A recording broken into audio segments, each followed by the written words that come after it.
In October 1999, a 3-year-old boy vanished in the mountains of Colorado. He didn't wander off in the middle of the night. He was surrounded by protective adults who were experienced hikers, people who were watching him. And then within minutes, he was gone. No screams or signs of a struggle, no clear trail to follow, just silence. Years later, what was found in the mountains only made things worse, because it didn't explain what happened. It only deepened the mystery surrounding the boy's disappearance. Jared Atadiro was 3 years old. He lived in Colorado with his father, Alan Atadiro, who was a respected police officer. By all accounts, Jared was a happy, energetic child, curious, friendly, the kind of kid who liked to explore but still relied heavily on the adults around him. On October 2nd, 1999, Jared was taken on a hiking trip in the mountains of northern Colorado. He wasn't with his parents that day. He was with a group from a Christian singles organisation that his father was loosely connected to. There were multiple adults present. Some accounts say around a dozen people. They weren't reckless or inexperienced. They chose a well-known trail, the Big South Trail, located in the Arapaho and Roosevelt National Forests. It was the kind of place people went to enjoy nature, not the kind of place where a child simply disappears. The hike began normally. Jared was walking along with the group, surrounded by adults. At some point during the hike, he began to move slightly ahead of them, not far, just enough to be out of immediate reach. This is where the details begin to matter, because what happened next took place in a very small window of time. 2 fishermen were ahead on the trail. They later reported seeing Jared walking toward them. According to their account, he seemed calm, not distressed, not lost. They say he told them he was looking for bears. That's important, because it suggests he wasn't panicking. He wasn't trying to find his group. He was curious, focused on something. The fishermen watched him move along the trail, and then he disappeared from their sight. When the hiking group caught up, he was gone. At first, there was confusion. They assumed he was just a little further ahead. They called his name. Nothing. They searched nearby areas of the trail. Nothing. Within a short period of time, the situation escalated.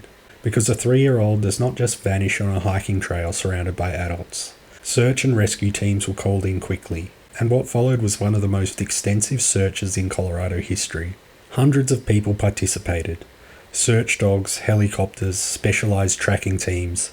They combed through miles of wilderness, dense forest, steep inclines, rocky terrain. This wasn't easy ground to cover, but they covered it anyway. And still, there was nothing. No footprints, no clothing, no signs of a fall. No indication that he had wandered off the trail in any obvious direction. It was as if he had simply stepped out of existence. There were early theories. The most common one was a mountain lion attack. The area was known to have wildlife. Predators were not unheard of. But there were problems with that theory. Search dogs did not pick up a scent trail consistent with a predator dragging a body. There were no signs of a struggle, no blood, no disturbed ground, nothing that would typically be left behind in an animal attack. Still, in the absence of evidence, it remained the leading explanation, because it was the only one that made any kind of sense. Days turned into weeks, weeks turned into months. The search scaled down, but it never truly ended. Jared's father refused to accept that his son had simply vanished without explanation. He continued to push for answers, but the mountains remained silent. Nearly 4 years later, in 2003, something changed. A group of hikers came across human remains in a remote area of the forest. The location was not near the main trail. It was higher up in elevation. Steep, difficult terrain. The kind of place that experienced hikers would struggle to reach, and certainly not a place a 3-year-old child would be expected to climb alone. Authorities were called in. The remains were confirmed to be Jared Atadiro. But what was found did not bring clarity. It created more questions. Scattered across the area were pieces of clothing, a sweatshirt, pants, shoes. Some of the clothing was found in unusual positions. One of the shoes was located some distance away from the rest of the remains. The condition of the clothing was strange. The clothes did not show the kind of damage typically associated with a violent animal attack. No clear tearing consistent with claws, no heavy blood evidence. No obvious signs of a struggle embedded in the fabric.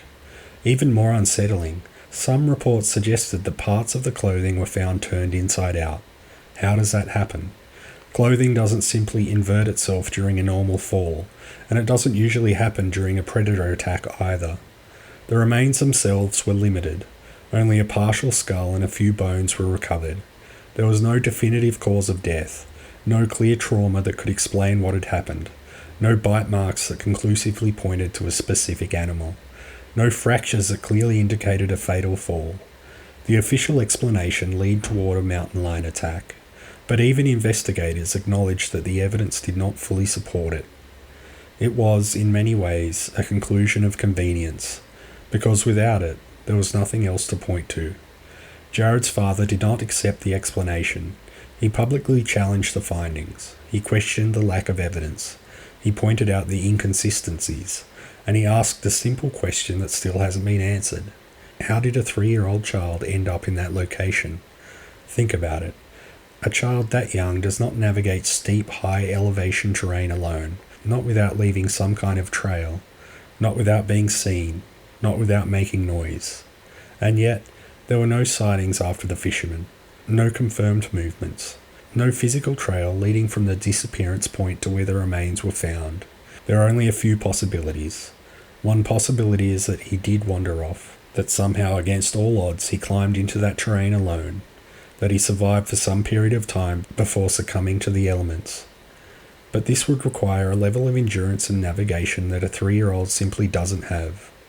Another possibility is an animal attack, that a predator carried him into that area.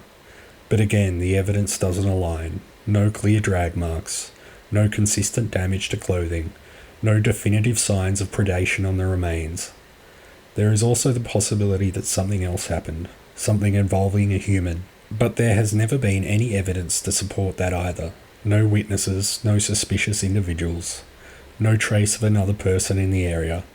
What makes this case particularly disturbing is not just the disappearance, it's the aftermath. Because usually, when remains are found, there is some sense of closure, some explanation, some understanding of what happened. But here there is none. A child disappears in a matter of minutes. In an area being actively observed, search teams find nothing. Years later, remains appear in a location that doesn't make sense, and the physical evidence doesn't clearly point to any cause.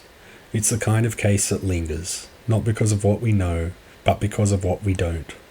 The mountains don't give explanations, they don't provide answers, they simply hold on to what happens within them, and sometimes they give pieces back, just enough to remind you that something happened, but not enough to tell you what. Jared was 3 years old. He trusted the adults around him.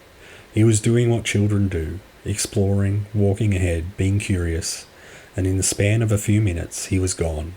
There is no definitive ending to this story, no final conclusion, just a series of unanswered questions, and a father who never got the answers he deserved. If you found this case as unsettling as it is fascinating, consider subscribing to the channel. There are many more stories like this, cases where the facts are real but the explanations are anything but clear. Leave a like if you want to see more, and let me know in the comments what you think happened here, because even now, decades later, no one can say for certain, and that might be the most disturbing part of all. Until next time.